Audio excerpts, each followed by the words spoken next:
Waiting.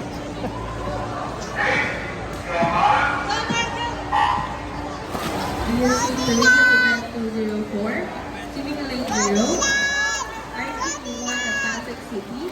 Lane 1 Ivan of Beta Caloocan, Lane 2 Hendrix of Beta Caloocan,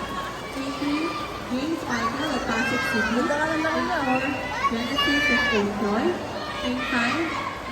Marcos Isaiah of Golden Clippers,